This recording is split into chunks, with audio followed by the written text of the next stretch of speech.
Can a giant monkey defeat the U.S. Army? Who knows? We do. We do. These answers and more today on the Mighty Fish Podcast. I, of course, am Josh. And across from me, who is this gentleman? I am Ryan, as always. As always. And this is episode 19 for the week of Who Cares, because I've stopped doing this the last 3. We're trying to get it down. We'll get it all down. No, I just realized that I forgot to do it in like the past 2. Oh, have you? So I'm like, what's the point? I haven't even paid attention. What's the point of starting now again? Everybody knows. They can kind of put their finger on it. It's normally in the title. They can figure it out. Well, if they know when the day we don't get early screenings. No, we're not. Well, we've gotten a couple, but we haven't gone. We got a couple. Yeah. What did we get for? Nerve. What?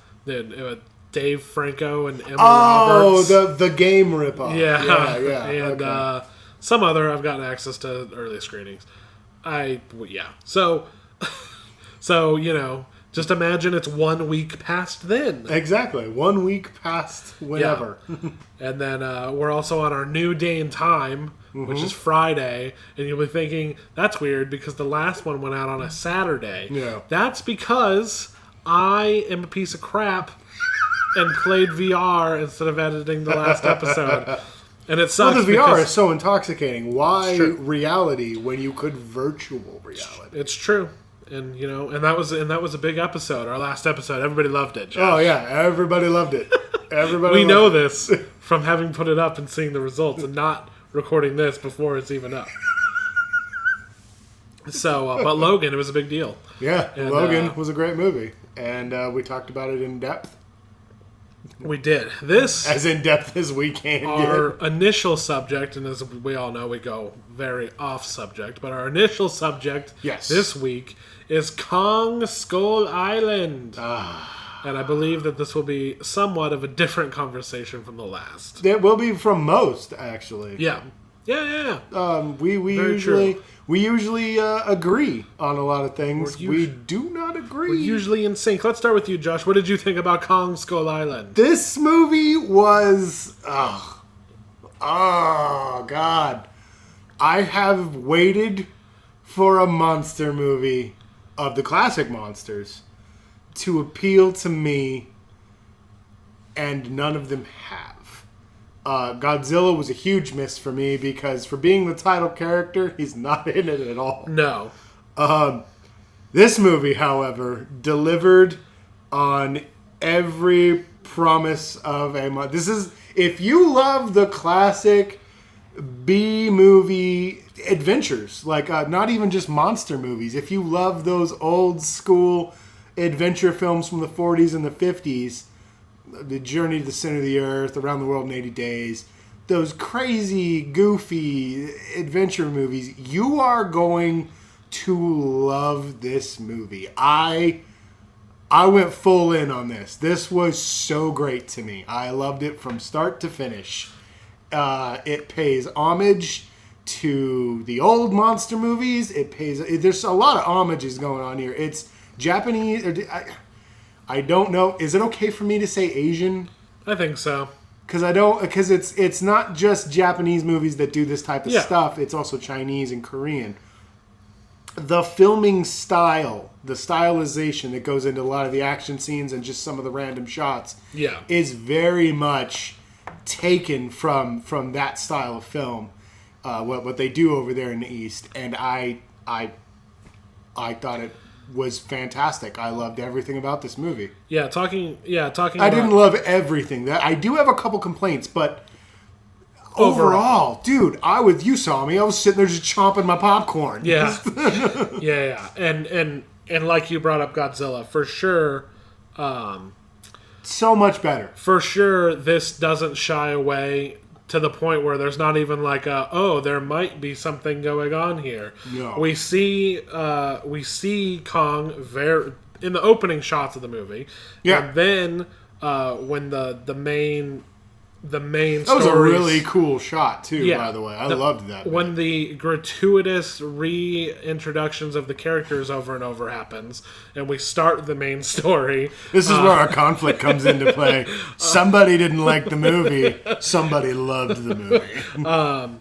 They get there, and they're in awe of the island, but there's no, like from the trailers, they like see a big handprint, and then like that you feel like they're discovering that he's there. Oh no, he's the welcoming party. Yeah, he's there to say what's up immediately. He's there fucking wrecking shit immediately, and it is very well done. However, Josh, I did not care for this movie. No, you didn't. And that makes me sad all day. I recognize that there was a lot to like, and I did enjoy myself. I was never... you came out with not a lot lot but like you don't hate it. No, you didn't. It's not one of your favorites. No. I don't hate this movie at all. I dislike it for personal reasons. Which is so weird to me because you loved Warcraft. Yeah.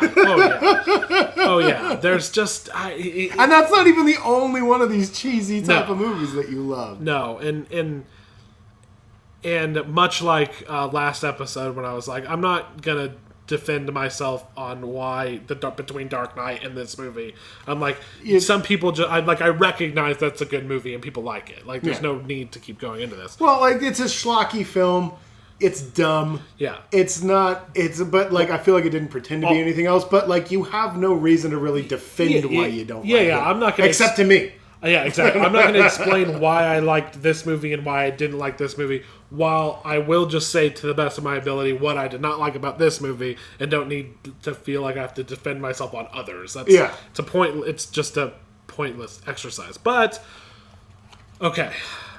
Most of what I think we should go with you first, okay, since you're a hater. Most of what I think you like about this movie, I enjoy as well. Yeah. I realize there's a lot of homage, and I realize they don't take themselves too seriously, and it's a monster movie, which is great. It's a monster movie, and it's an adventure film. It's much more than just a simple monster movie. Yeah. And there were... The thing is that there was a part early on in the movie that they could have set up the whole adventure thing a lot better than they did. So with John Goodman and the other guy's character, that was set up very well, where it's like... Oh, where they went to the Pentagon? They're like, the senator or whatever. They were like, oh, we need money to do this, and we need this, and we need that, and we're going to go and find this guy, and that all felt very, very real and very appropriate. And I thought that was a nice callback to the original King Kong story, where they're running out of money, they're a studio in trouble. Exactly. And all that was great. Now, this comes to my biggest complaint with the whole movie from the beginning and almost throughout. Set around Vietnam, the end of Vietnam. And... 74? They want... 73, 74? I wish I was a bigger history buff, but... I'm trying to remember what the date was in the film, because they give you the date. And I think it was 73 or 74. Yeah. But it is around the time of the Vietnam War, whenever that happened. Yeah, the very end. It was right when they were shipping home. They were pulling out. Yeah. So we didn't lose the war; we abandoned it. Yes. So direct quote. Yeah. So we are basically hand-fisted this setting non-stop through a little bit of a montage during the credits, which was fine. But then we get the John Goodman stuff, and I'm into it. Then, as soon as that was over, the rest is Samuel L. Jackson and his airborne group, whatever. His helicopter group or whatever, who are getting ready to ship out from Vietnam. Squadron, they're going home, but they have one last thing they got to do. It's a civilian escort to do this bullshit, and that's to go to the school. Which he's entirely excited which he's pumped about, because as we saw in a scene, even though he's engaging in dialogue, he decides to open up his medal and then say to himself, God, what was it even worth? While somebody's talking to him. So we know. That's how we know. Yeah, he wants to stay. He doesn't want to go. He's still fighting that war. So, and then that carries on into, basically, he doesn't give up. He doesn't like that they're leaving the war, I think. He wants to win. That's his thing. So, basically, Samuel L. Jackson and almost every single person in his squad drove me nuts the entire movie. And it was because they're like, yo, bro, do you know that we listen to rock and roll music? And that we fly helicopters while listening to rock and roll music? It did. And we get on the boat while listening to rock and roll music? I understand your complaint about that because it did smack of Suicide Squad as everybody has a song intro. There's so much rock at the beginning instead of just and it's good rock. Yeah, but at the same time, no, it was all great music. But instead, and here's the thing: CCR in there. I didn't want like textbook fucking character, introductions, or there was a lot of people in the focus of the movie is the schlocky fucking monster movie. I get it, but they did it 5 times over. They did introduce characters multiple times, which, like we were saying, through rock smacked montages. of the Suicide Squad. Yeah. And I know that you have a huge problem with anything that reminds vaguely smells of that pile of shit. And within you're right. Yeah. I understand that complaint entirely. So I will say that I got over it pretty quickly, but there was just, and this is mostly a personal gripe. I think for a lot of people this won't matter, and I think to you it didn't matter very much, but there were filmmaking choices and styles that I found odd or straight up just done poorly. I don't, like the odd ones, it's like cool, it's stylized, I get it. You're doing your thing, but there was some just poor execution on something. So like they're going for tropes, like you said, homages. They're going for tropes. Yeah. They're going for cliches. Yeah, no, this is a movie that embraces its cliches unapologetically. Yeah, and I thought that was fantastic, dude. They knew what they were doing, and they went for it. And a lot of times nothing's done ironically. No, and that's there's no cynicism in the movie. No. And I loved that. Yeah, no, there's not. And either be true to it and go for it. Fucking try to take it a little more seriously. There's a couple ways to go about this. Everything they went for, he tried to twist it a bit, and it didn't work for me. So what do you mean? Back to the scene with Samuel L. Jackson. It's a scene that's in every movie. He's looking at his medals. He gets a knock on the door. He puts them away. Because that's our introduction. He puts them away, and then he turns around, and they have a little bit of wink, wink dialogue back and forth. But instead, it was he's just chilling, and then the guy comes in, and then in the middle of their dialogue, he decides to do his whole, I'm going to look at my medals and let you guys all know what I'm about. In the middle of dialogue. Wouldn't he be like, what are you looking at, sir? Why are you muttering to yourself? You know what I mean? Well, he did do that. He said, what? And then he said, oh, nothing. Go about your business. He says nothing. He's like, are you sure you're okay? And he says, yes. Yeah, which is so they did address him talking to himself. And that's all standard good trope cliche goodness. But that was odd. And then oh God, what else did they do? Fucking the dude, I forget his name, but it's and this is what they harp on shit. This is I think that's what's bugging me the most is some of this felt padded, so which was unnecessary because they could have just been more Kong beating shit up. So all right, he's writing a letter to his kid. All right, let's make fun of him or make a joke. Cool, that was done good. Then they did it again. And then they did it again, which led to his demise. They focused on him he's gonna, he's the one who's ready to go home and be with his family. No, it's funny because they did build him up. Yeah, he was the Marine that was gonna live through it. Yeah, for nothing, which would be fine if he spoilers. If he died, died really cool. But if I recall, it was an off-camera death with a blood splatter. It was exactly what happened. Yeah, he turned around. The monster went rah, and he went. Then it was off-camera, and then blood shot over the screen. Yeah, which is a cool cliche across death, the letter, which is a cool cliche death anyway. But that's the Joker who's going to take a poop or something. I don't everything was there, but I felt every decision they made and how they did all the stuff that you love and that was in there and what I do appreciate. I felt like they just could have done every single thing in this movie better. No way, dude. felt like it was done exactly the way it was supposed to.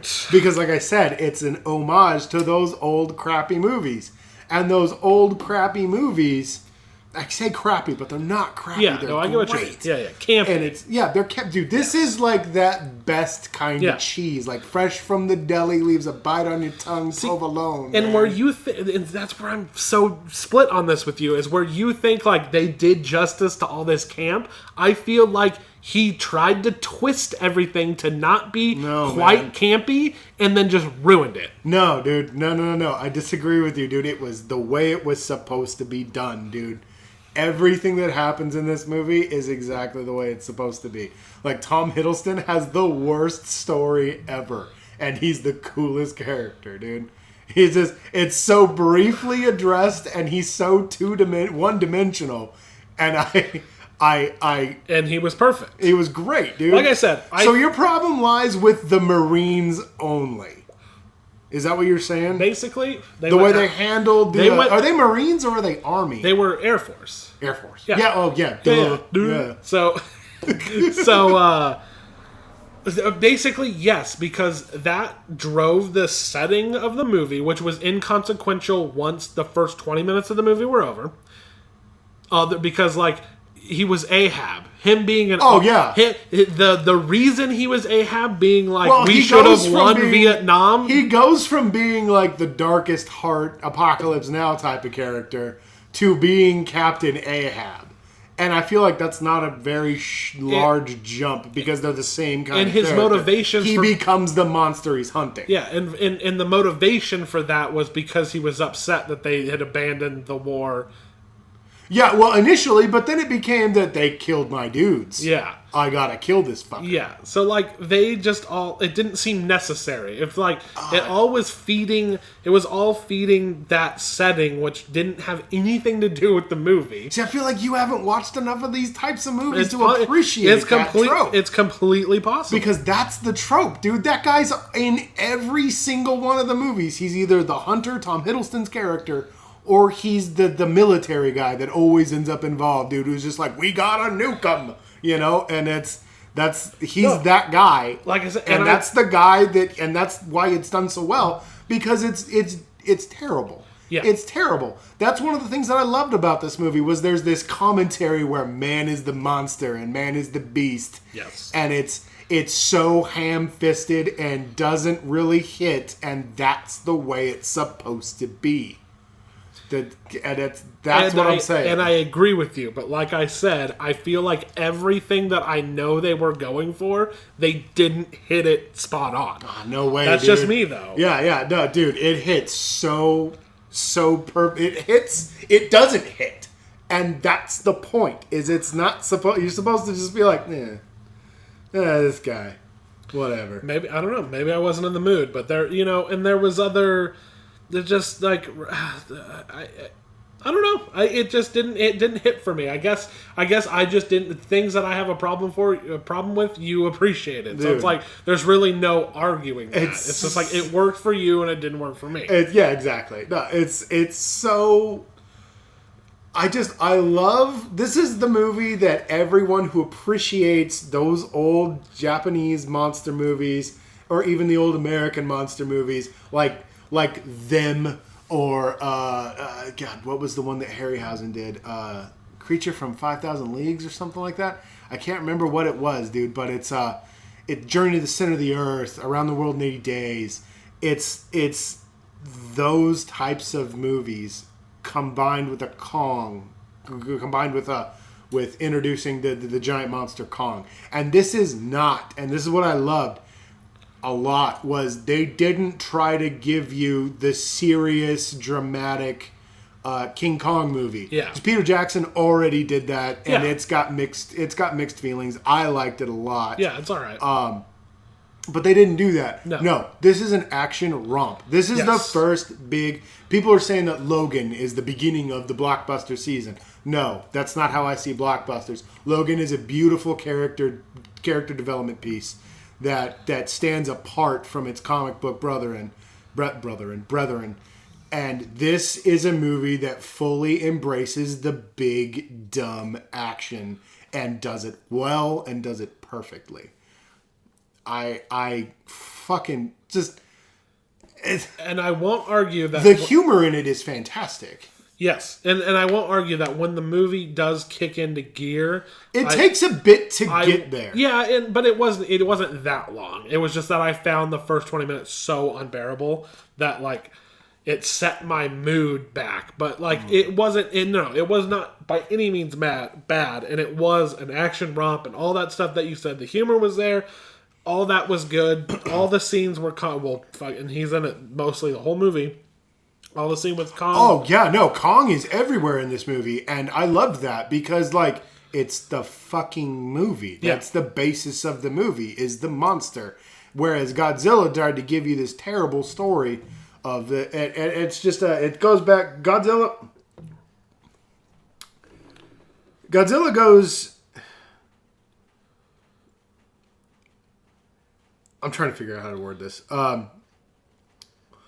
Godzilla, to go back to what we were talking about with, like, where Batman, a lot of the Nolan Batmans fail, and some of these other, like, Batman versus Superman and the DC films and stuff, where they're trying to legitimize your love for something that's campy and schlocky. I already know it's that. Yeah. I don't need you to make me feel okay about that and that this is acceptable and a mature storyline. They don't do that with this. Yeah. They just go full bore. This is an action movie with a giant monster in it. It's the same reason I love movies like Captain America, First Avenger, the Thor films.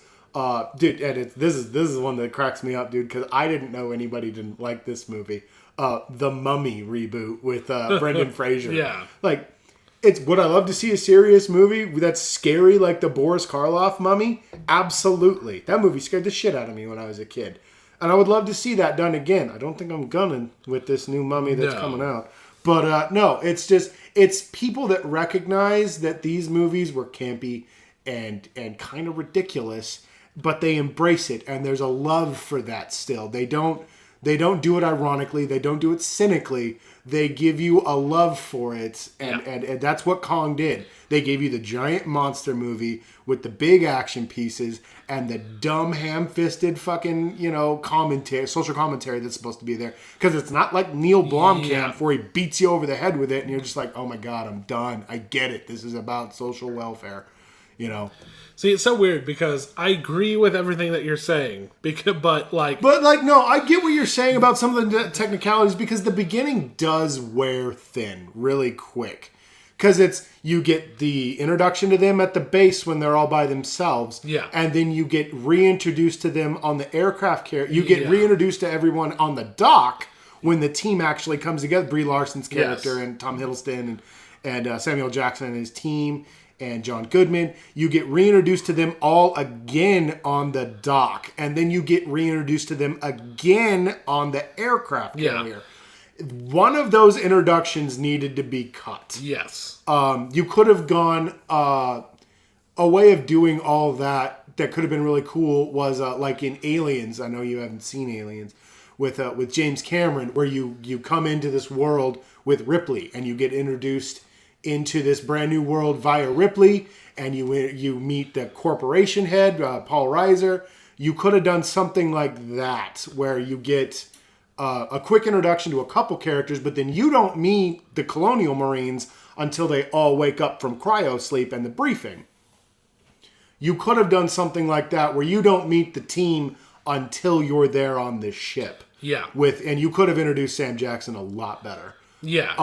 I agree with that. It's just a little gripe. That's mostly a little gripe. But okay, here's how I think I'll sum up, because you have to realize that all the stuff that you're talking about, there are breaks from that when you go into dealing with basically no main character and going through the different... This is a very ensemble piece. And going through the different groups. That every time it went to Samuel L. Jackson, here's the thing, and this is what I mean. Like, you're right, they needed that army guy and the whole, like, this is how we're doing it, I'm in charge, and fucking his whole... members of his squad were better than he was. And what they represented was good. But, like, here's another example. So, they decided to do a hold on to your butts joke which is like, okay. Unnecessary, but funny. I can forgive that. But then it's like... It seems like, if I can take a break, it seems like anytime Samuel Jackson is in a movie, you have to reference something else he did. Like, because like in Winter Soldier, Ezekiel you get you get the Pulp Fiction reference, and then like in this one you get Jurassic Park, and then I saw another one where it referenced, I think it was Juice that he was in, and I was just like, come on, guys. So. A deep, what was a fucking movie? The one with the sharks. Deep Blue Sea? Deep Blue Sea. Yeah. I think a Deep Blue Sea reference would have been much more apropos in this film. Even though Hold On to Your Butts is for Jurassic Park, which is a monster film. Yes, exactly. Basically, they were a vessel to keep serving the setting, which was... unnecessary. It could have been set. This movie could have been set modern day. It wouldn't have made any difference. The only reason they set it that way was so they could have. They were like, I think they just thought it would be cool to have this group of Vietnam fucking helicopter pilots and this colonel. See, I liked that it wasn't set during modern day because I feel like during that time period, you're still finding things that you didn't know were on the map because we have so much now. We could have done that with a satellite, Yeah, like, which they did. But no. I mean, like much more. Like I feel like if you set it in modern day, you fall more into the trope of like a Jason Bourne type of movie. Yeah. Instead of during the 70s, would it have been better if it was set during the 40s, like the movie begins? Yeah. Yes, I will say that a 40s style scenario would have been good, but I also didn't have a problem with them setting it during. Because outside of the setup, because we were so involved in the Pacific at that time, we would have found this place. Yeah, outside of the setup, and obviously the fact that John C. Reilly would still be alive. It did nothing to serve, like, they still had electronics and they still had pretty modern day weapons, even to, fucking modern day. They had M16s and AKs. Yeah, exactly. They like, basically it. But I feel like it served a soundtrack and cliches that were just like so like unnecessary. But, okay, now that I'm like, I'm into this. Oh yeah, we have to be reminded that they listen to rock music and that they lost Vietnam. They didn't lose it; they abandoned it. No, dude. Okay, and this is what I'm trying to say with the whole Jason Bourne cutting back and forth satellite kind of thing. Yeah, we're cutting back and forth. Yeah. You could have handled this whole situation, drones. That's true. And that's where it becomes like people, if it was set today, it'd have been like, why didn't you just send a couple drones? But in every movie, people do that. Why didn't they just ride the Eagles to the fucking Neptune? Like, there's plot, there's convenient factor and everything. Why doesn't anybody ever get on their cell phone and fucking take, that's in every movie. Yeah. So, like, I just felt like when it wasn't Hiddleston, Brie Larson, or fucking... Their group was cooler than the or the Marine rest group. of them. It was just like, Army here group, are these fucking group. Vietnam guys again, and they do Vietnam guy stuff. Like... But see, like, I liked and then I'm like, where was the movie that I liked? Why are we doing this again? See, I liked the guy, I don't know his name, but he was in Boardwalk Empire. He played the cop brother. I loved his character in the movie because he's so just, like, nothing impresses this guy. They crash on this island, which, by the way, we need to address how cool that helicopter scene was. Yeah. Just like, I don't know if any, I hope that a lot of that was, I mean, obviously the fight with Kong is CGI. It needs to be. But I hope that flying onto an island was, like, real. Like, maybe they used Hawaii or something like that where they were flying these helicopters in. Because it was really cool to see helicopters flying in that formation. At any rate, the interior really cool. shots and everything felt really nice. Yeah, exactly, dude. No, this is beautifully shot. And it's the stylization they do with it when they're dropping the bombs to get the seismic reads and they're getting the explosion in the guy's sunglasses and stuff. Yeah, that looked so cool. Yeah, but the practical and that side, was good cheesy camp that I liked a lot. Exactly. But I really hope that those shots with the helicopters that were just stagnant were real helicopters, because I know they can do fucking crazy shit now. Yeah, and I hope that none of that. I hope that that's where a lot of the money went. Yeah. Good. But I liked his character because he's the one that made no sense to me, dude, and it was like deliciously making no sense because he's just like, did you see what just happened? And he's like, yeah, it went shitty. Yeah, he's just sitting there eating a can of beans. Yeah.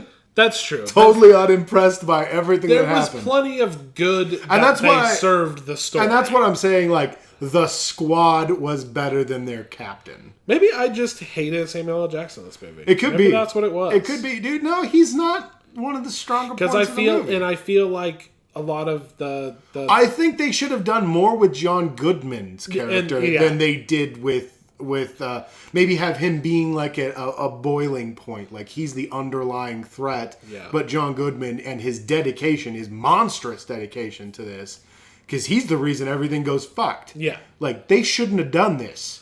It's like John C. Reilly, you shouldn't have come here. Yeah, you shouldn't have come here. Like, they needed to do more with John Goodman, and they didn't do enough. And I really liked his performance in this. He's wide-eyed, and he's clearly insane. Yeah. Like, he's clearly a madman. And they don't do enough with him. He's just like, yeah, monsters exist. Yeah, and I want proof. Yeah. Also, I was going to say, do you think that the monster that ripped his boat apart was Godzilla? Because these are all coming together. No. Are you sure? Because he's talking about how it was swimming and it came up and it ripped the boat apart and it just had pure hate in its eyes. No, I think it was supposed to be the lizard beast. Do you think it's the lizard beast? I don't know. Because I got the feeling that the lizards were restricted to that island and Kong was restricted to that island. But as we know from Godzilla and other Godzilla movies, he goes wherever the fuck he wants. He just swims everywhere. Or do you think maybe it was some kind of big sea creature? Yeah, it's just I think it's just the point that there was monsters. It was just there's monsters, there's this monster. Yeah, okay. I was just wondering if they were trying to tie them together in a way. I don't know how the rights to these work, so I don't know. Well, because I know they're all going to come together at one point. Because Kong is supposed to fight Godzilla. And that's why, and I thought this was cool, where John C. Reilly's character says, oh, he's still little. He's still growing. He's still growing. Yeah, and he's as big as he is. So that explains, at some point, he's going to be rivaling the size of Godzilla in these movies, because Godzilla in these new movies it's just gigantic. Is fucking massive. Yeah. So because the next one I believe that I heard is supposed to be Kong versus Godzilla. Godzilla versus Kong. Okay. I don't know how they're going to do that, but all of them are supposed to come together at one point. Yeah. And I'm looking forward to that very much, dude. Especially if they get this guy to direct it, because Gareth Edwards, good movie maker. Yeah. Not a good monster movie maker. Yeah. He focused way too much on a human story angle, and it's funny because, like, you could have made a good human story angle, and you didn't. It was super boring. It was terrible. And then Godzilla just shows up every once in a while. Like I said, Gareth Edwards, he's like a cinematographer posing as a director. So, like Zack Snyder. Yeah. Yeah. So I don't know. It's unfortunate. I'm almost. It just missed for you. I'm disappointed because I was really, really into most of the movie, like you, like wide-eyed, like loving shit. Oh yeah. And it was just there was like one part that I didn't like that they kept cutting to because I had to, and it kind of soiled the rest of the experience. It wasn't hitting for me, so it kept just taking me out of what I liked, and then that spoiled the whole movie. No, I get it, because when 80% of the movie is amazing. I get what you're saying, dude, because it's like you've got this crazy adventure film going on with Tom Hiddleston and Brie Larson and everybody, and then you've got almost. We're a marooned squadron, Black Hawk Down type of. It's nowhere near Black Hawk Down, but that type of storyline with Samuel L. Jackson. We got to get out of here, but we got to get our boy, kind of thing. Behind enemy lines, kind of thing. I get what you're saying, dude, but like it didn't. it was just a bit that I had to get through to get back to the meat. You know what I'm saying? And he served a purpose. It wasn't like it was for nothing. Yeah. So that's not a huge fault. It's just like something about it, man. Something about that bit. Because, cut that out, and I'm just kind of like, holy shit. Yeah, you're right. It's fucking amazing. But for me, I'm just like, I agree. Very good. Didn't like it. Yeah. You know what I mean? Yeah. And it sucks. Well, I feel bad for myself. I feel bad, dude. It sucks that you didn't like it, man, because... And I knew you didn't like it that much when we came out, because I was just like, oh, it was bananas. And you're just like, yeah, it was pretty cool. It was all right. And I'm just like, oh, no. I was dreading this conversation. I was pretty low-key on it, and then you said something like, I think I liked it more than Pacific Rim. I love it more than Pacific Rim. I was like, Josh, calm down. Yeah, no. I said, this is better than Pacific Rim. And you were just like, it is nowhere near as good as Pacific Rim. And I was like, you motherfucker, dude. Because my love for Pacific Rim is deep and true. I fucking love Pacific Rim for being a monster robot movie. I have traded expensive Pacific Rim merchandise. Yes, you have. But, like, they nailed the giant robot genre more than they did the giant monster movie. Yeah, fair. And I mean, because like that movie is possessed of its own tropes. It's much more Japanese mecha than it is Japanese kaiju film. Yeah. Oh yeah. And like I love them both for separate reasons. Like I regret saying that because like I love them both for two separate reasons entirely. One pays great homage to the cheesy kaiju, cheesy giant robot film, and one pays perfect homage to cheesy kaiju films as well as cheesy adventure flicks. The problem is here, and what is kind of disappoints me the most, is you posed a question, well, what monster film then do you like more than this? Yeah, exactly. Like if you had to choose between monster flicks that have come out recently, which one would you go? Yeah. Which one would you watch again? And it's like this one, obviously. Yeah. Godzilla. I was just like, wow. There was nothing inherent. There was nothing. It took forever for anything that when he finally powers up his mouth fire thing. Yeah. It was so welcome and so cool. It was like, finally, we're doing what Godzilla does. But it was like too little too late for me, dude. And there was nothing cool as shit. There was nothing like terribly bad about that movie. No. It was just that was so fucking whatever. It was very boring. It was very long. Yeah, and then I made the It felt its length. Yes. And this one did not. No. I could have watched more of this movie, to be honest. And after a certain element of the movie was over, then I was really on board. But I had made the comment that that I might have liked Jurassic World more than this movie. Dude, I can't tell you how much that made me mad when you said that. I should strike you for that. Here's the thing.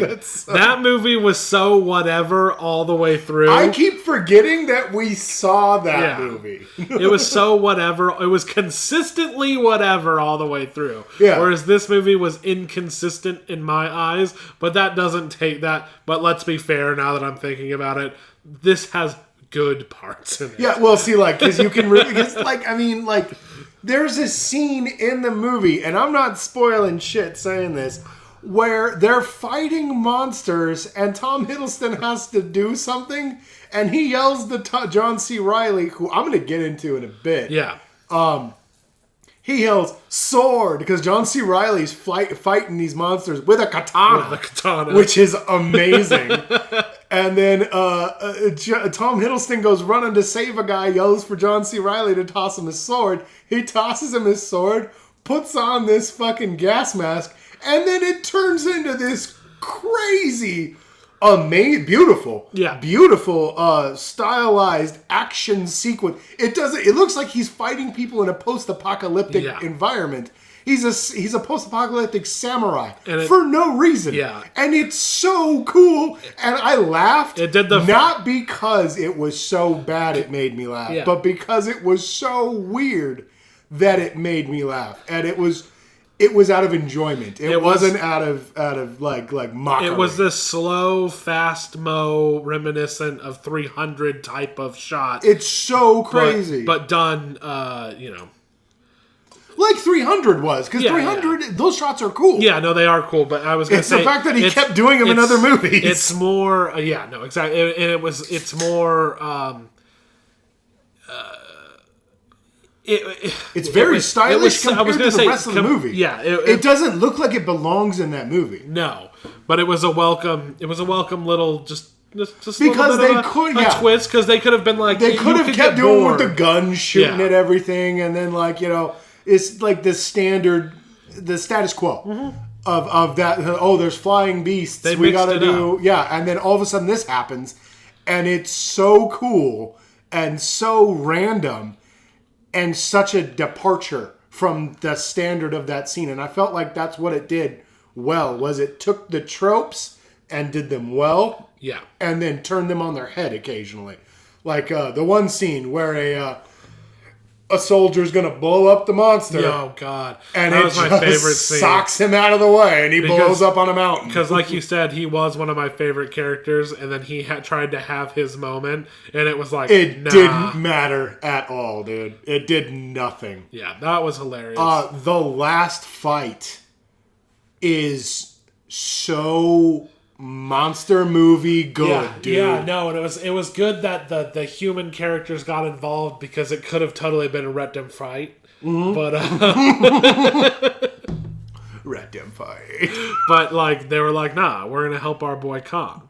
Oh yeah, it made me think of that scene in the Edward Norton Hulk, where he says, help the green one, cut the other one in half. Yeah. Where they're trying to help and they suck. It's because you get that a lot in, let's say, what this movie, it's big and dumb. And I say that lovingly, because you could have gone the other way with, the Transformers films. And that's what I was going to get into with the humans helping the Transformers. And it becomes more about the humans than it does about the Transformers.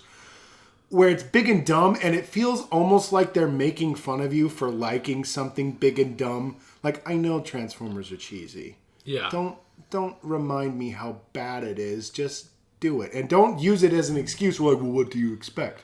And that's not what they did with this movie. They know it's big and dumb, and they loved it. And they get it's a labor of love type of film, and I love that about the movie. Yeah. It really shines through. When it comes to the last fight.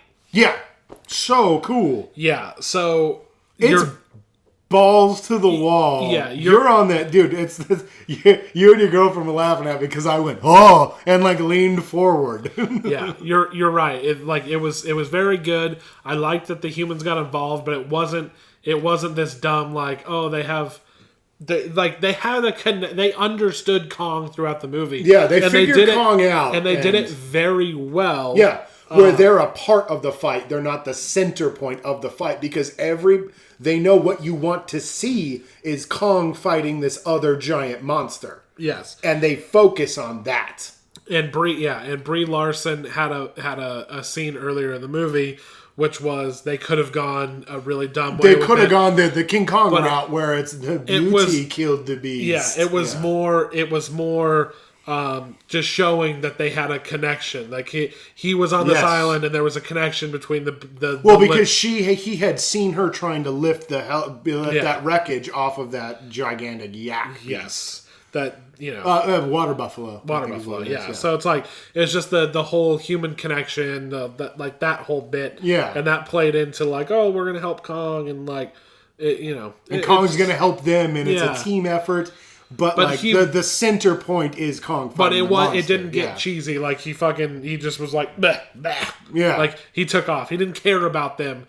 They just were helping each other. Exactly. There was a connection made and a bond formed, but it wasn't It was just like, okay, you guys are cool. It wasn't like we're friends now. It was just we're not enemies. Exactly. Well, it wasn't Optimus fighting Megatron off screen while we focus on Sam running around. Exactly. And you hear the fight going on, but you're not seeing the fight. They were a distraction at best. Yeah, exactly. Well, and I love that was the point where that thing's getting ready to kill Kong, and you see the boat come up and just start. It wasn't like shove it in my chest. shove it in my chest, Sam. Give me the Allspark. Oh, Peter Cullen's amazing. I do a terrible impression, but that man is awesome. Exactly. It wasn't that. It's the boat comes up and starts shooting at the other thing, and it distracts it long enough to come get it for Kong to get back up and handle his business.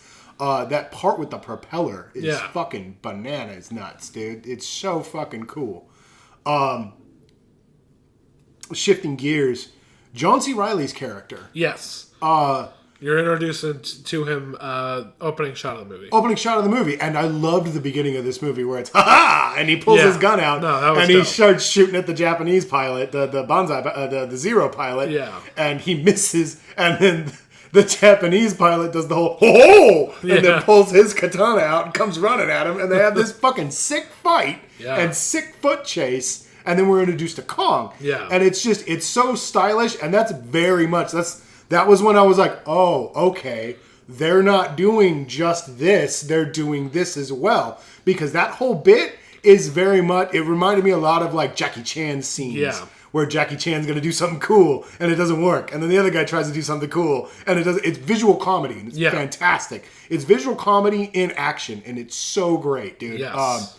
And there's a lot of that goes on. It's so great. And John C. Reilly's character, when he's introduced in the trailers, I was like, he's going to fuck this whole movie up. This is ridiculous. But the tone of the movie is set in context. Exactly. When you get there. Exactly. The tone of the movie is set immediately. Yeah. And you, with that shot, that opening scene between him and the Zero pilot, great scene. And you get what's going on. This is going to be action and comedy, and neither one is going to play against the other. They're going to flow together perfectly. Yeah. And you also realize that he wasn't just some dude. Like, he's not just some goofball. There's a little bit, like, he has a really human thing, because he has a very cool story. Buddy and him and the pilot him and the Zero are stuck on this island, and they become friends, and it was them trying to survive. Yeah. And then when you meet him, he's not just, I'm wacky kind of funny. He's very clearly insane. Yeah. And it's just, it happens to be a comedic take on that. And it worked. It worked really well. And he was a good guide of setting up. He was a great vessel. I want to say magical old man, because that's who he is. He's Obi-Wan. He's that kind of character. Yeah. And he was great in the movie. I loved him, dude, because it's when he's wacky, you get the underlying terror and craziness to it. This, when he's doing that thing where he's like, "Oh, you guys are great. You guys are good boys. You guys are good guys to die with. You shouldn't have come here." Yeah. like he's just like, "This place sucks and it's made me insane and it's so dangerous. Why are you here? Why did you do this to yourselves?" And he's just, like you said, a great vessel into the actual roots of the island that they can finally talk to. Exactly. Because nobody on this island they can talk to. They're either and he's giant trying, monsters and he's trying to go with natives. he's trying to go with the flow and fucking, but this is probably, once he showed up, I actually didn't have a whole lot of problems with the movie, because fucking Samuel L. Jackson would try to do something stupid, and he was like, dude, no. Oh, no, when he's like, we need to go here, and he's like, that's the boneyard, bro. You don't go there. And he pulls out his katana like, fuck you. Yeah. Oh, God, yeah. No, dude, and it... What do I know? I've just been living here. That was so great. He's like, what do I know? I've just been here for 40 years. Yeah, dude, like, oh my God. It's just, and they needed to do more between him and Sam Jackson, and it would have made Sam Jackson's character a little better, I think. Yeah. If they had done more between the guy who knows and the guy who just doesn't give a shit. Because They even try to do a little bit between Sam Jackson and Tom Hiddleston's character, but Tom Hiddleston doesn't know shit either. No. So it doesn't really work. You just get the guy who's figured it out that's trying to explain it. The other new guy trying to explain it to the other new guy, and it doesn't really... Yeah, like, I get what you're saying. Yeah, I get what you're saying. Like, you don't know shit about this either. Yeah. But no, I really enjoyed his character, and Brie Larson is terribly underused in this film. Yeah. I like that. I like the idea of what she was doing, and the photography bits were cool. Oh yeah, no, and I liked a lot what they did with the reporter angle. Yeah, she is the Lois Lane that I will never get. Yeah, and that was what I was going to tell you earlier when we were talking about it. I was just like, she's so Lois Lane that it makes me wish that they had put her in a better Superman movie. Yeah. Because she's in there and she's got to get the truth, you know, and it's just, photographs tell a better truth than anyone. Yeah. Why even bother introducing Jimmy Olsen if you're just going to kill him? Yeah, you're a war photographer. I'm an anti-war photographer. Yeah, exactly. Oh, you was in the shit. Yeah, so she had a lot of potential, and then basically she was, or her boobs were what got fucking Tom Hiddleston out of his funk. Yeah, exactly. He decides he cares because Brie Larson might lay. Yeah, because Brie Larson's boobs are there. And I felt like that kind of like undercut her abilities because, as we know from like movies like Room, she's fantastic. Yeah. I will say though, but you know, those don't pay though. No. So, like, I will say... like that satisfies the artistic need. Yeah, exactly. I'll say, you know, she's making money and she didn't do a bad job. She wasn't playing a character that was very... That's the other thing is, like, even though Sam Jackson kind of sucks and kind of plays that Sam Jackson guy, which I feel like the older he gets, the more he's just playing the Sam Jackson guy. Yeah. Nobody in this movie... feels like they just were like, well, it's a stupid monster movie. I'm just going to do whatever. I'm not... Everybody did great in this movie. They really wanted to be there. I'm not blaming Samuel L. Jackson for Samuel L. Jackson. I feel like this... He got typecast. This director was like, oh, fuck, I'm going to make the most Samuel L. Jackson shit that I can. See, I feel that way about his character in Hateful Eight. I love Hateful Eight. Yeah. But him in that movie is just like, motherfucker. But the type of characters that Tarantino makes anyway that's kind true. of play that's into true. that shit. That's true, yeah. So, everybody's a stereotype of themselves. And, you know, and he's not making Pulp Fiction quotes in Hateful Eight. You know what I'm saying? So, fucking, that's a different story. Hateful Eight was such a good movie. Oh, yeah. We talked about it. Yeah. So, yeah, I mean, overall, man, I told you, I enjoyed myself while I was watching it, but after I got done seeing it, I was just like, I didn't really like that movie. But was I entertained? Yes. Well, it's like what you told me after I showed you Interstellar, and you were like, it's the best movie that I've ever not liked. Mm-hmm. And like that's what I get from you, where you're willing to acknowledge that there's good bits, but you don't like it. And with that one, it was more like the filmmaking and like some of the story elements. That one's typical of a Nolan film, where it's like he has a big idea and he doesn't really care how you get there. Yeah, and in this one, it's like I was very entertained, but didn't like the thing with Interstellar is like a lot of it just bored me and pissed me off. And fucking, but I realized it was very well made. Like this is a different. Well, see, this one is supposed to be kind of dumb, and you get that. And Interstellar is supposed to be intelligent, and it's kind of dumb, and that's the problem. So I was much more entertained by this, but yeah, similar to that. Yeah, I like it's almost like. This is probably why I dislike it as much as I do. Because I see that if some little things were changed, I would have loved it. And that's what really pissed me off. I was never going to like it. I feel bad because like the things that I don't like don't matter to me as much as they do to you. Because you're coming at it from a very technical perspective. Yeah. And I see the flaws in in some of the technical areas. Yeah. But they don't matter to me. Yeah. Because, like, it's just such a beautiful, loving homage to things that I love as well. And it's not asking me to take them seriously. It's not trying to convince me that that what I like needs to be legitimized, mature, or whatever, dude. It's just, and that's how I felt about Godzilla. Whereas they're just like, no, man, you love big action monster movies. Enjoy the big action monster movie that we made, and that's what they did, and it's so cool. You know what I'll say? A guy I don't check in with a lot. I look forward to hearing what the angry video game nerd thought about this movie. Yeah, or a nostalgia critic. Yeah, he's a very old-timey, loves the monster movies, loves the old kaiju. Well, I went and I looked at some of the reviews, and it's got a 74% right now on Rotten Tomatoes and an 80-something with fans. So it's not like the movie didn't hit. And that makes me so happy because of the giant mix bag that, like, Godzilla, to refer back to Godzilla, was, or even Pacific Rim, where a lot of people talked a lot of shit, and I was like, I loved that movie. Yeah, it's a good movie that I didn't like. You know what I mean? Like, yeah.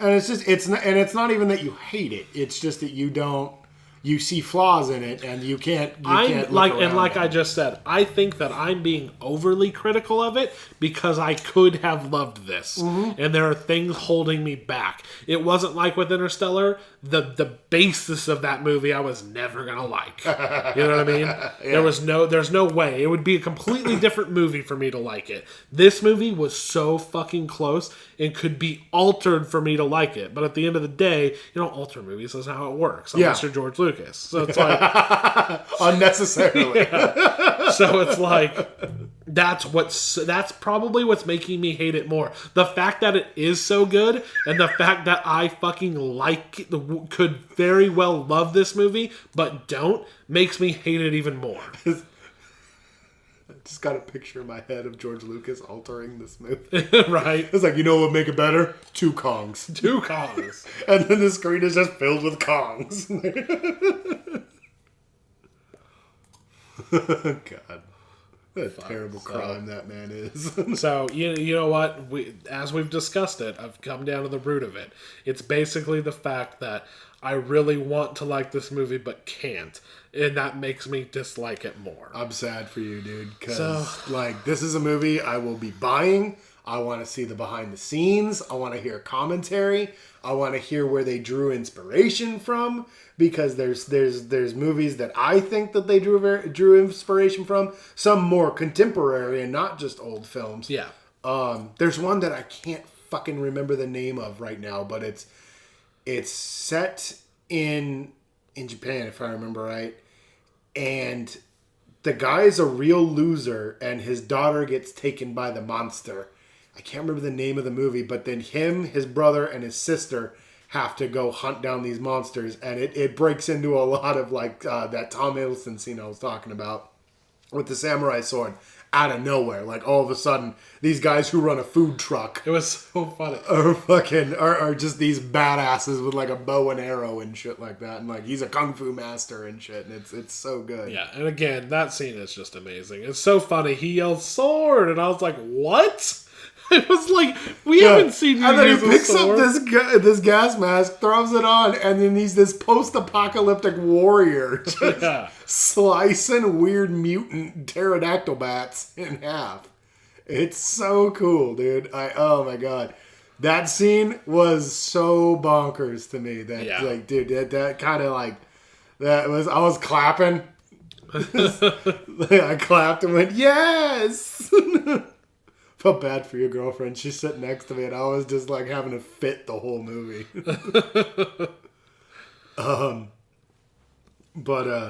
Yeah, dude.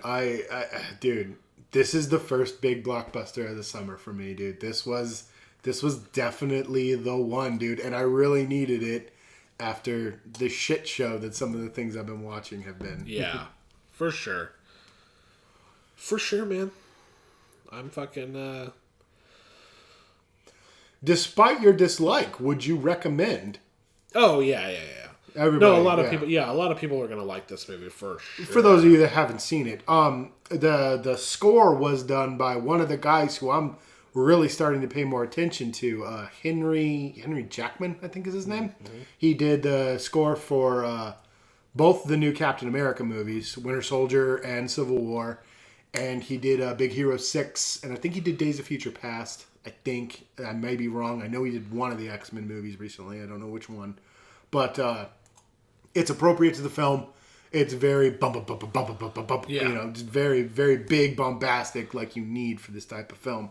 And it's funny because I've been listening to the soundtrack, and it's for anybody that's a soundtrack fan, pay attention to what I'm saying. It's you can hear his flavor in this movie as you listen to the soundtrack, because like there's parts that are reminiscent to Winter Soldier or Big Hero 6 or anything else that he's done, dude. Because his military stuff really makes me think of the Captain America stuff, and it's just a really good score. It's a really good score. I really enjoyed it. So overall, yeah, I didn't care for it, but I realized that a lot of people will. And there's things that I think are just for me, and how I discovered throughout this. It's almost like I'm being overly critical because I did on a certain level like it. But you love it. Fucking love it, dude. I will probably see this again. I've been wanting to go back and see Logan. And I've been wanting to go back and see this, so I might do. I want to watch Logan again for sure.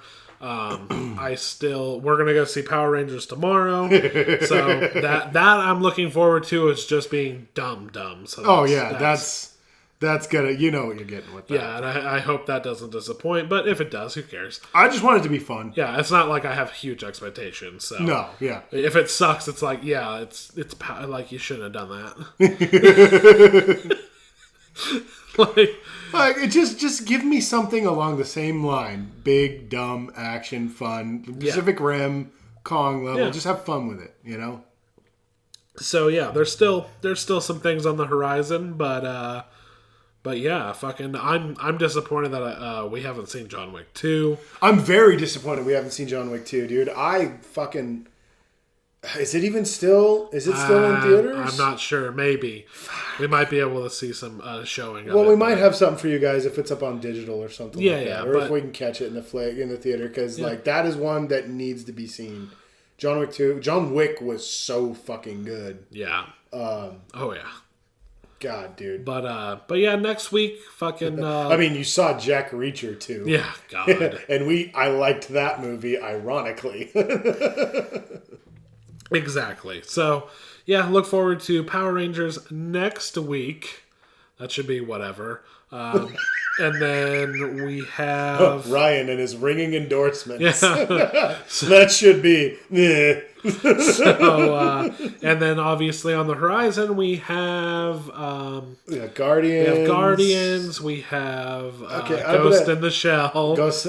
You're gonna make me watch Ghost in the Shell? Yes, of course. I can't wait to see that movie. It looks so stupid. I don't even understand how.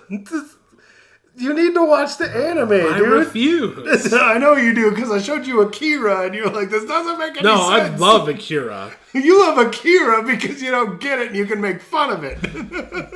I liked Akira, man. This goes back to like the Star Trek, the original series. It's like, I like it, but I'm like, I'm not supposed to take this seriously, right? Like, this is so dumb.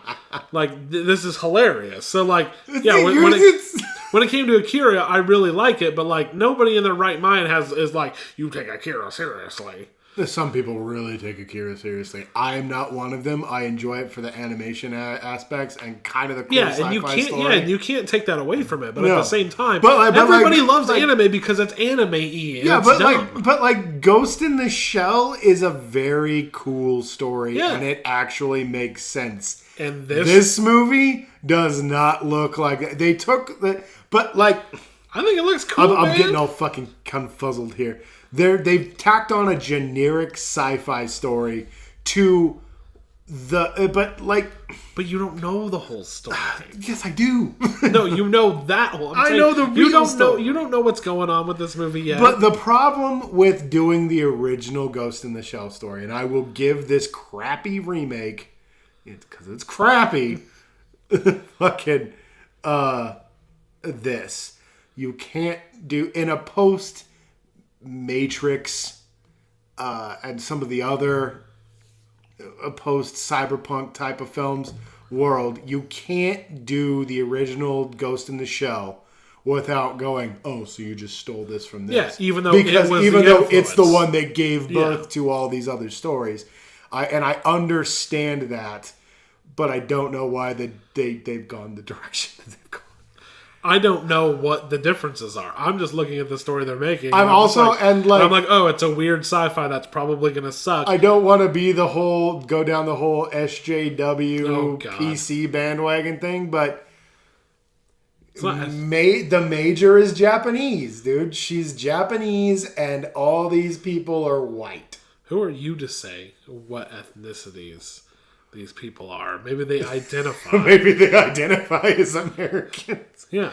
They're not American, though. It's the show. It's set in... never mind. Anyway, so we have that down the pipeline. We have... There's plenty of stuff that I'm excited for. There's stuff that I think we're not bringing up that we know is coming down the pipe. Yeah. But there's Blade Runner. There's fucking... Which is so funny because, I don't want to like a Blade Runner sequel because I don't feel like you needed a sequel to Blade Runner. But at the same time, maybe it looks so cool. Maybe it's just me because I saw Blade Runner when I was 21 years old. I showed you Blade Runner, didn't I? Yeah, it was on Netflix, and this was when Netflix streaming was still new. So I may have been 20. Because I remember telling you, no, I told you should watch it, and then you watched it. And then you were like, oh, you should watch the director's cut. But the one that I watched was the one with the monologue. You watched the original theatrical version with the monologue, which is, but yeah, and I'm like, oh, this movie's super dope. So it's not like a classic in my eyes. Yeah, you need to watch both versions to decide which one you like better. Yeah. But it's with that, it's just a matter of what flavor do you like of Blade Runner. Because I've seen... Still the same movie. Seen it, yeah, exactly. I've seen the monologue one, and it's kind of... because the monologue just is... It's not a good detective film noir monologue. It's just kind of he just describes what's happening. Yeah. And then the one without the monologue is probably my favorite, just because, you don't need the monologue. It's unnecessary. But no, dude, that's... no. So it's with this one, I'm just kind of I don't know why that was necessary. It's not a big classic to me. It's I realize it's a classic when I watched it, but I'm like, yeah, I really like that. It's really cool. Mm-hmm. And then I look at this and I'm like, fucking modern day technology. And they went all out to do the shit they did in Blade Runner. It's revolutionary. I recognize that. Yeah. No. I know that you appreciate the original Blade Runner, and I'm not saying that it's such a sacred thing that you can't fuck with it. It's just that I'm I didn't think that movie why? What was the necessity? But it's Ryan Gosling. I like Ryan Gosling. Yeah. Harrison Ford's coming back. I want to know what his part's going to be, and it's now that I actually have a trailer instead of people just telling me who signed on to the movie, I'm supposed to be pumped about that. Movie news is such a fucking waste of time. Yeah, now that I actually have a trailer, I'm kind of oh, I forgot how cool this world was. Well, that's what I was just about to say. It's it is a world that just begs to be fleshed out more. Yeah, well, it's aside from Ghost in the Shell, the original cyberpunk world. And it would be really cool to revisit that again because, we have flavors of that every now and then, with the new Total Recall reboot, which is a pile of crap. Yeah. A Minority Report, which is so good. And it's not a reboot. No. It might be, I guess, depending on reboot. how it goes, it might be a soft reboot. But, so that's I would like it to be just a continuation of that story, and it's a one-off, and it's done. So for this, it makes sense. It's not like with Alien Covenant, where it's we'll see it, and it might be cool, but, there's not a world there to flesh out. Alien Covenant it is just a future sci-fi with alien, but they're just how many times can you make a story about an alien doing shit? Well, that's what cracks me up about Alien Covenant is well, nobody really liked Prometheus, so I'm going to do it again, but I'm going to make it more like Alien. More like Alien, yeah. So it's that. I'm going to watch that too, of course. But that one feels we're just trying to make money off Alien, where this feels yo, this is something that you could do something with. I just think it's funny that Ridley Scott's whole modern career is just living off of everything that he used to be cool for. Yeah. But no, dude, like you're saying, I'm looking forward to Blade Runner 2047. 49? 2049? We'll go with that. I think it's 2049. Okay. We'll go, yeah, Blade Runner 20. I'm looking forward to that. And Alien Covenant, I'm just like, well, I watched Prometheus. Well, we watched Prometheus. I have to see this. Yeah. So basically, and if people are wondering, Josh dragged me to Prometheus. I did. So I am going to drag him to Ghost in the Shell because I have not cashed that in yet, I believe, right? You've never cashed in that shit. I haven't dragged you to a movie theater to see anything you didn't want to see. I've shown you plenty on the television, but that doesn't count. No, that doesn't count, dude, because like in the case of like SLC Punk too, you were like, no. And I was like, no, I have to see it. And you were like, no. And I was like, I have to see it. And you were like, fine. Yeah. No, it's this is the first. You're calling your chit, and I deserve this. Yeah. Whatever happens, I deserve it. Yep. I made you so mad, and I still feel bad about that. It's like however mad you were does not even measure up to how mad I was. Yeah. Dude, I was so frustrated by the end of that movie. I was frustrated. I remember leaning over to you and being like, "Do you have any idea what the fuck is happening?" And you were like, "Yeah, I think I was gonna cash in that chip when the Ghostbusters remake came out, but then we decided both of us, dude, we still need to watch that, because we need to know." Yeah, but it's so funny, dude, because like even you were like, "I don't know if I can do this," and it was just like, "Yeah, I don't know if I could either," and that was a big to do between the two of us, seeing that or not. And we were both on the page of not watching. We were on the same page. It was our reasoning for not going. Yeah, we felt like we needed to do it for the podcast, but neither of us really wanted to do it. Yeah. But it needs to be seen so we can have an actual opinion about it. Instead of regurgitating or going off a hearsay. Or exactly. Looking at the trailer and being like, poopy. Yeah, exactly. And that's what I'm saying about Ghost in the Shell. Because here's the thing. I don't know anything about the source material. I do. And I look at that and I'm like, wow, that kind of looks like an overly ambitious thing that I realize they're probably going to ruin. But I want... It just makes me think of Aeon Flux, and that movie was hot garbage. Oh yeah, I saw that. Just as if I had never seen the cartoon, that movie was hot garbage. Because I didn't see the cartoon until after. I didn't see the cartoon. I saw that on a date with a girl. Oh. At what is? I like how you have to specify with a girl. I don't know why I said that. I don't know. On a date with a girl. Ryan's got a case of not gays. I do. At what is now the Dollar Movie. And I sat in the front row because there was like nowhere to sit. Are you kidding me? And it was at the Dollar Theater? And it wasn't the Dollar Theater then. Yeah, that was like... they were probably renovating the other theater, so it was probably the only theater in town at the time. That's so funny because like that used to be the nice theater. Mm-hmm. That's so crazy. Yeah. So in our local area. Yeah, in our local greater Los Angeles area.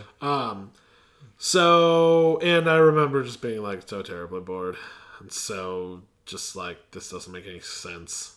That movie's awful. You know what's funny is my first apartment. It was me and my buddy, and he had been to Comic-Con the year that Aeon Flux came out. And so everybody was passing out posters for Aeon Flux.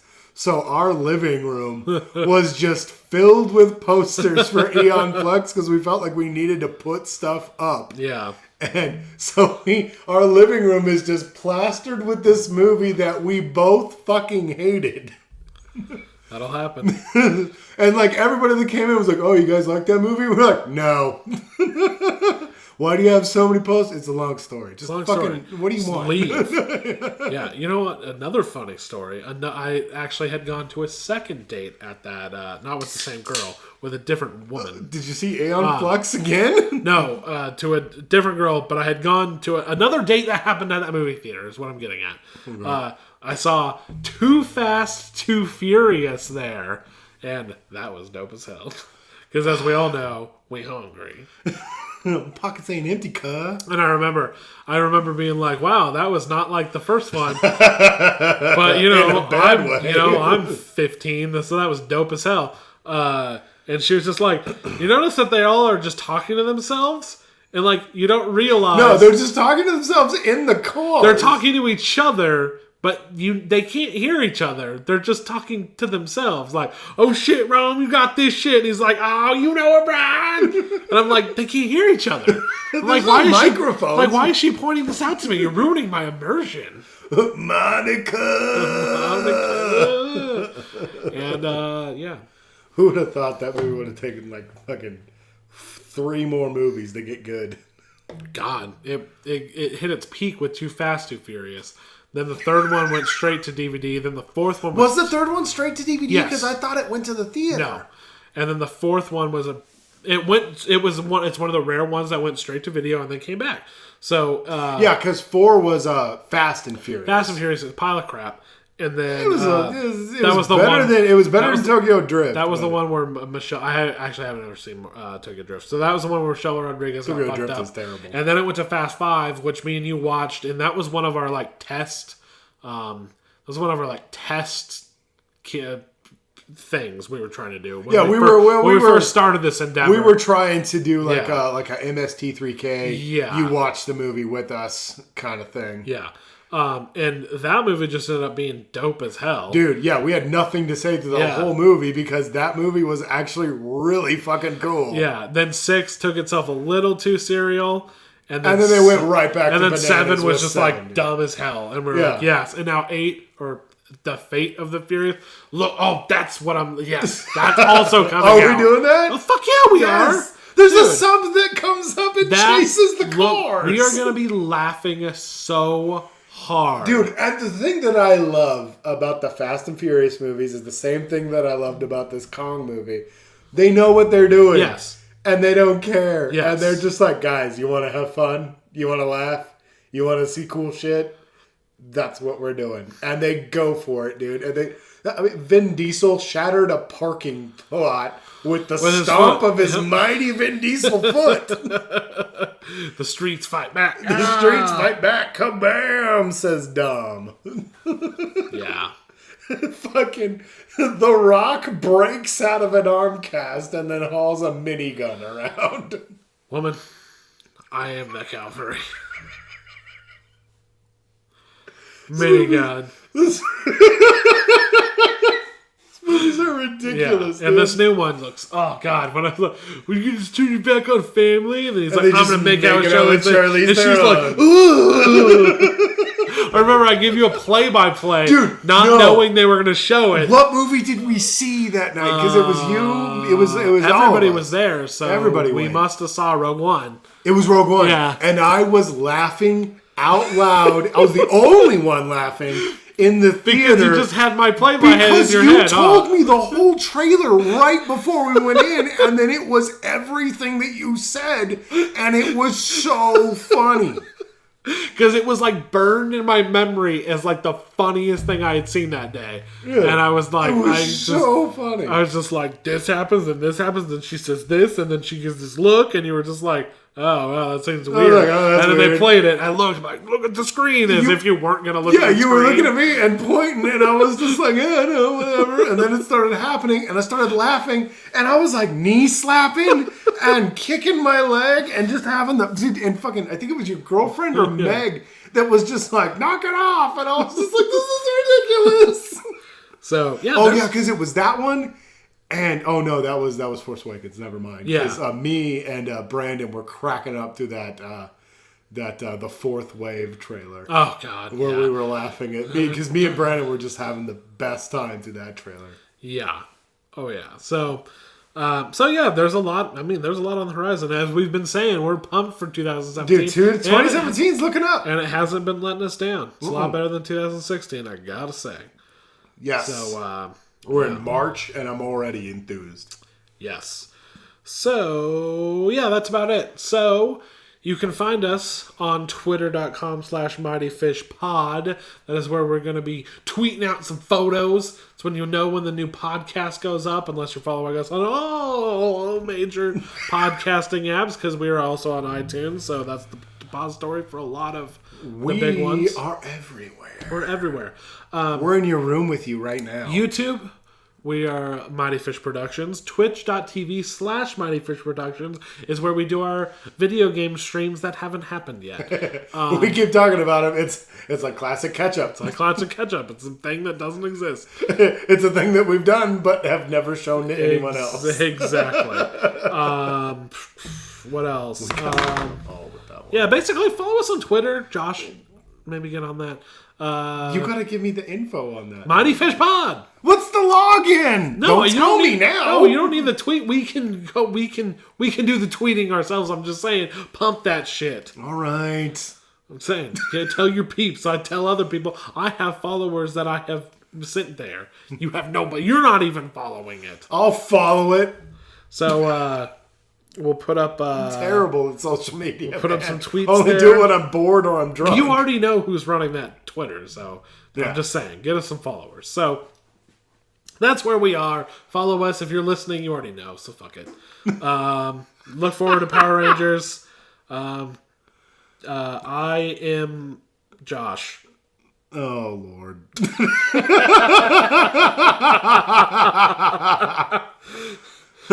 That's Ryan.